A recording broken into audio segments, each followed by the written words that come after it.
Half the Truth, Chapter 1, The Noise.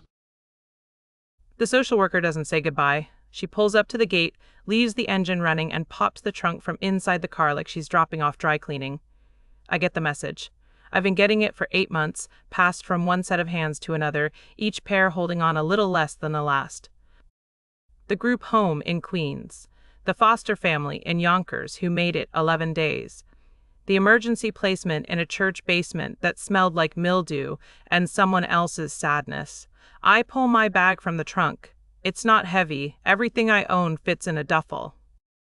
3 changes of clothes, a phone with a cracked screen and no service, a paperback my mother used to read, and a small wooden box I don't open around other people. The trunk closes. The car pulls away. The gate buzzes and swings inward on a mechanical arm that groans like it's in pain. Welcome to Mill Haven Academy for Challenged Youth. The brochure probably calls it something nicer than what it is. What it is a place where families send the kids they can't figure out. The ones the therapists gave up on, and the schools expelled, and the foster homes returned like defective merchandise. I know because I read the brochure in the back of the social worker's car, and even the professional language couldn't hide what every word really meant. Last stop. The campus is old. Not old like charming, old like tired. A massive main building squats behind a row of oak trees that have been here longer than anything built by human hands. The architecture is the kind they used for hospitals 100 years ago. Tall windows, heavy stone, wide corridors built for stretchers and wheelchairs, doors wide enough for 2 gurneys to pass. Smaller buildings scatter across the grounds like afterthoughts. Some look occupied, others are boarded shut, their windows dark and blank as closed eyes. I stand at the gate with my duffel over one shoulder, and I let it hit me. The noise. I don't know what else to call it. Noise is wrong because it isn't sound, but it's the closest word I have for the thing that's happened to me for as long as I can remember. The world is louder for me than it is for everyone else. Not in my ears, but somewhere behind my eyes, in a place that doesn't have a name in any anatomy textbook. People glow. That's the simplest way to say it, though glow makes it sound pretty, and it isn't always. Everyone carries light around them, colors that shift and pulse and layer on top of each other like paint that never dries. Most people have no idea. They walk around wrapped in these halos of emotion and intention and truth, completely unaware that someone like me can read them the way you'd read a billboard. Right now, standing at the gate of Mill Haven, I can feel the campus like a low hum pressing against the inside of my skull. Dozens of people behind those walls, staff moving through corridors carrying their own private weather systems of stress and routine and small kindnesses and petty resentments. Students in rooms and common areas, each one a bonfire of damage. The kind of hurt that doesn't heal clean, that leaves scar tissue you can see if you know how to look. I know how to look. I've never known how to stop. The front desk is in a lobby that was probably grand once. High ceiling with plaster molding that's cracking at the edges. A floor that's been waxed so many times it's yellowed to the color of old teeth. A woman sits behind the desk. Late 40s, reading glasses pushed up on her head. A mug that says "World's Okayest Receptionist." She's already looking at me when I walk in, which means the gate camera works even if the building doesn't. Her aura reaches me before her words do. Warm tones, amber and soft gold, but threaded with a dull gray fatigue that tells me she's been doing this too long. Her intentions read clean. No malice, no performance. She's tired, but she means well, which in my experience puts her ahead of most adults I've encountered in the last 8 months. Alethea Cross? Thea. She writes it down. Thea, got it. I'm Janet. Let me call someone to show you around.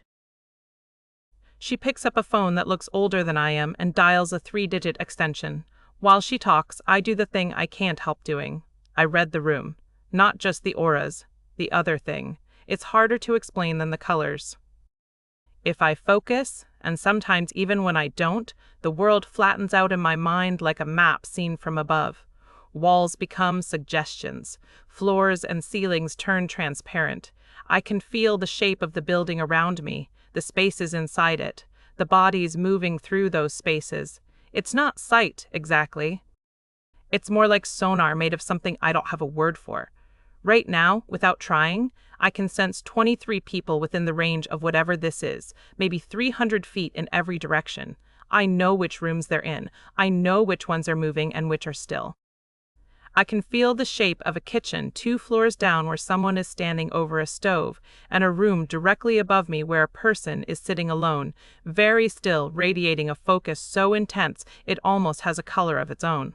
I pull back. It's like unclenching a fist I didn't know I was making. The map recedes, and I'm just a girl in a lobby again, holding a duffel bag and waiting for someone to tell me where I sleep. The woman who comes to get me is not what I expect. She's maybe mid-30s, with paint under her fingernails and a cardigan that's seen better decades. She moves quickly, like she's perpetually late for something, and when she smiles at me, it's a smile that uses her whole face, eyes and mouth and the small muscles around her temples that you can't fake. Her aura nearly knocks me sideways. It's beautiful. That's the only word. A deep, steady blue, the color I've learned to associate with genuine compassion, shot through with veins of gold that pulse when she looks at me. She cares, not professionally, not performatively. She actually truly cares about the teenager standing in front of her with a duffel bag and dead eyes. But underneath the blue and gold, there's something else. A thinning at the edges, like fabric worn so fine you can see through it. She's giving more than she has. The blue is deep, but the reservoir feeding it is running low. She's a person who pours until the pitcher is empty and then keeps tilting. My mother was like that. I shove the thought down before it can grow teeth. I'm Grace Whitfield. I teach art and English here, and I'm your unofficial welcome committee. She takes my duffel before I can protest, slinging it over her own shoulder like it weighs nothing. The official welcome committee is a binder of forms you'll sign tomorrow. I'm more fun. Marginally. I almost smile. I don't, but it's closer than I've come in months. She walks me through the building and talks without requiring me to talk back, which I appreciate more than she knows. The hallways are wide enough for 2 stretchers to pass. A detail that reminds me this place was a hospital once, built for bodies that needed moving. The ceilings are high enough that sounds echo and layer on top of each other. Footsteps, distant music, a door slamming somewhere above us, the institutional hum of a building that never fully sleeps. We pass students. This is the part I've been dreading, a boy leaning against a wall, scrolling his phone. His aura is a bruised purple, anger sitting on top of hurt, sitting on top of something so old and deep it's almost black. His intentions read passive. He's not a threat right now. But the health layer shows something in his chest, a tightness, a shadow. He should see a doctor. He won't. 2 girls walking together, laughing. One of them means it, the other doesn't. Her aura is performing, the laughter a mask laid over a sickly green anxiety that pulses like a heartbeat. Her intentions toward the other girl aren't cruel exactly, but they aren't honest. She's holding on to this friendship because she's terrified of being alone, and the other girl doesn't know, a staff member carrying a clipboard. Clean intentions, mild boredom, a flicker of something warm when he glances at Grace. He likes her. She doesn't notice. I do. Each person is a book I can't close. Every time I pass someone new, the pages fly open and I read things I never asked to know. It's been like this since I was old enough to understand that what I see isn't what everyone sees. My mother was the only person who believed me when I told her. She was the only one who didn't look at me like I was broken. She's gone now, and the books keep opening.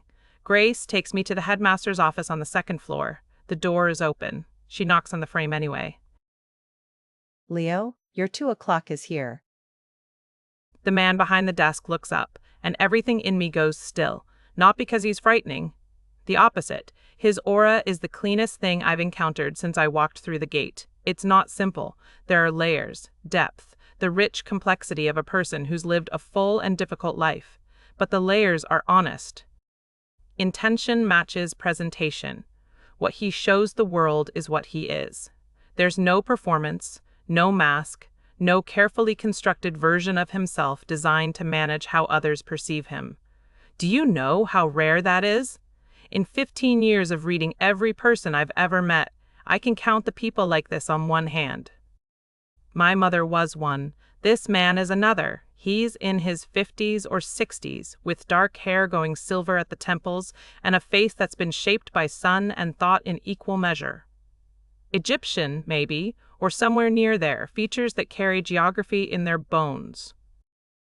He wears a button-down shirt with the sleeves rolled to his elbows, no tie, and there's a coffee stain on his left cuff that he either hasn't noticed or doesn't care about. But underneath the calm, underneath the honesty, I catch something else, a second current running below the surface, deeper than his daily concerns. It's the color of obsidian, not dark in a bad way, but dark in a focused way, like a river flowing underground. He's thinking about something that has nothing to do with this office, this school, or the girl standing in his doorway, something that preoccupies him at a level most people reserve for prayer or fear. I file it away. I file everything away. It's what I do. Alethea. He stands and comes around the desk. His handshake is warm and brief. I'm Leo Farid. Welcome to Millhaven. Thea. Thea? He says it like he's tasting the word, deciding if it fits. He nods. Sit down. Grace, thank you. I've got it from here. Grace squeezes my shoulder on her way out. The touch is light, but her aura flares gold at the point of contact. She means it. She actually means it. I sit. Leo Farid sits across from me. Not behind his desk, but in a chair angled to face mine, which tells me he's done this enough times to know that a desk between two people is a wall. He studies me for a moment with eyes that are dark and alert, and I have the uncomfortable feeling that he's reading me the way I read everyone else. He can't be. That's not possible, but the feeling persists. I've read your file. Not apologetically, not with the careful softness people use when they're about to list your damage for you, just a fact. I'm not going to ask you about it unless you want to talk. What I will tell you is that Millhaven isn't the places you've been before. We're not a group home, we're not emergency housing, we're a school, and we're going to treat you like a student, which means we expect things from you. Attendance, engagement, respect for the people around you. In return, you get a room, meals, education, and adults who show up for the job every day. His aura doesn't shift while he talks. Every word is backed by the same clean intention. He means this. It's not a script, or if it was once, it's become true through repetition. He's said these things to dozens of kids and believed it each time. Any questions? I have 1,000. None of them are about the school. No. He watches me for a beat longer than comfortable. That underground river is still flowing. Whatever he's really thinking about, it's pulling at him even now. But he gives me a nod and stands.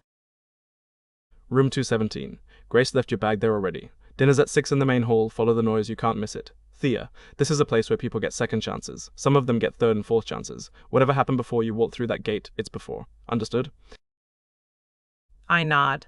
Not because I believe him, because it's what he needs to see, and I'm very good at giving people what they need to see. The irony doesn't escape me. Room 217 is small and plain and mine. A bed, a desk, a window that faces the grounds and lets in the last of the afternoon light. My duffel sits on the bed where Grace left it. The room smells like industrial cleaner and old wood, which is fine because it doesn't smell like anyone else's sadness. I sit on the bed and I don't unpack. I just sit. The map unfolds without me asking. The building spreads out in my mind, rooms and corridors and stairwells and bodies. I can feel students settling into the rhythm of late afternoon. Someone is crying 2 floors down. Someone else is laughing. A couple is pressed together in a supply closet, their auras tangled in reds and oranges that I pull away from because it feels like looking at something private, and private things are the one mercy I try to give. I find Leo in his office, still there. That underground current still flowing. What are you thinking about, Leo Farid? What's the thing beneath the thing? I find Grace in a classroom, alone, grading something. Her aura is dimmer now than it was an hour ago. The blue is still there, but the gold has faded. She's tired. She should go home. She won't. I sweep the grounds out of habit, the way you check the locks on a new apartment. The smaller buildings. The fence line, the grounds crew finishing their shift, a patch of concrete and weeds on the eastern edge that used to be something and now is nothing. And then I stop. There's a person in the common room on the first floor. I almost passed over them the way I passed over everyone else. But something catches, a snag in the fabric of my perception, like a thread pulling loose from a sweater. I can read them. The aura is there.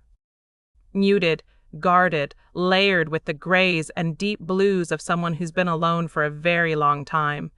Pain sits in the deeper registers, old and settled, the kind that stopped being sharp and becomes something you carry like a second skeleton. His intentions, male, I think, from the shape and position, read as withdrawn. Passive. No threat. No agenda. Just someone sitting in a room, existing as quietly as possible. But beneath all of that, there's something else. Something my gift reaches for and can't quite grasp. A depth that goes further than anyone I've ever read, and I have read everyone. It's like staring into water that looks shallow from the surface and then realizing there's no bottom. My sight pushes deeper and deeper and then just stops. Darkness. Not empty darkness, full darkness. Darkness that has weight and texture and presence. I've never encountered anything like it. I pull back from the map. I'm breathing harder than I should be, which is ridiculous because I haven't moved. My hands are gripping the edge of the mattress. For 15 years, every person I've met has been an open book. Every single one. Even my mother, especially my mother, I could read completely, down to the last fading page. Whoever is sitting in that common room has pages I can't turn. Follow the noise, Leo said. He didn't know how literal that is for me. The main hall at dinner is an assault. 50-odd students packed into a room designed for twice that, plus staff at the edges, plus kitchen workers behind a counter, and every single one of them is an open broadcast. The noise of their auras crashes over me like a wave. Reds and yellows and sickly greens and bruised purples, all pulsing and shifting as people talk and eat and perform the complicated theater of being a teenager who's been sent away by their family. I get a tray, I get food I won't taste. I find a table in the corner where the crowd thins out and the noise drops to something I can tolerate, and I look for him. It takes me a moment because he's done something I wouldn't have thought possible. He's made himself almost invisible in a room full of people. He's sitting at the far end of the hall, alone, in a spot where two walls meet and the overhead light doesn't quite reach. He's wearing a dark hoodie with the hood up, and he's positioned himself so that the shadow from a structural column falls across his table like a curtain. If I weren't looking for him specifically, I might not have noticed. Other students don't. Their eyes slide past his corner, the way your eyes slide past furniture. He's not hiding exactly. He's just receding, becoming part of the background through sheer force of not wanting to be seen. But I do see him. And now that I'm looking with my eyes instead of my mind, I notice things the map couldn't tell me. He's older than me, 17, maybe 18, lean with a stillness that comes from practice rather than calm. Dark hair falling over a face that's sharp-featured and serious. He eats without looking up, methodical, like fueling a machine rather than enjoying a meal. I open my sight. His aura blooms in my vision, and there it is again. The layers I can read, the withdrawal, the old pain, the bone-deep loneliness that's become so familiar to him, it's almost comfortable. And beneath those layers, the darkness. That impossible depth that my gift slides off of like light off black water. Something in my chest shifts. It's a physical sensation, like a lock turning, a mechanism I didn't know existed engaging for the first time. I don't understand it. I don't have a name for it. He looks up. Across 60 feet of crowded cafeteria, through the noise and the auras and the chaos, he looks directly at me. Not past me, not through me. At me. Like he felt my attention the way you feel someone's hand on your shoulder. His eyes are dark. Not brown. Dark. The kind of dark that has texture. The moment lasts 2 seconds, maybe 3. Then he drops his gaze back to his tray and the shadow from the column seems to deepen around him and the lock in my chest turns another degree. I stare at my food. My heart is doing something it hasn't done since before my mother died. It's paying attention. Later, in room 217, I lie in the dark and listen to the building breathe around me. The map is open. I can't close it at night, never could. I feel the school settling, students in their rooms, staff in their offices or heading home. Grace finally leaving, her aura dimming with every step toward the parking lot, and him. In a room on the first floor, alone, his aura a quiet pulse in the darkness, that impenetrable depth still there, still beckoning like a door I don't have the key to. I press my face into the pillow and close my eyes, which changes nothing because I don't see with my eyes. Not really, not the things that matter. My mother used to say that I was given this gift for a reason, that someday I'd understand why I could see what no one else could see. She said it with such conviction that I almost believed her. And she could always tell when I was only almost believing, because she knew me the way I know everyone else. By instinct, by something deeper than sight, she's been gone for 8 months. The gift is still here. The reason hasn't shown up yet. But something happened today. In a cafeteria full of open books, I found a locked one. And the part of me that's been numb since they lowered my mother into the ground, the part that stopped caring about reasons or gifts or futures, that part lifted its head and looked. I don't know his name. I'm going to find out.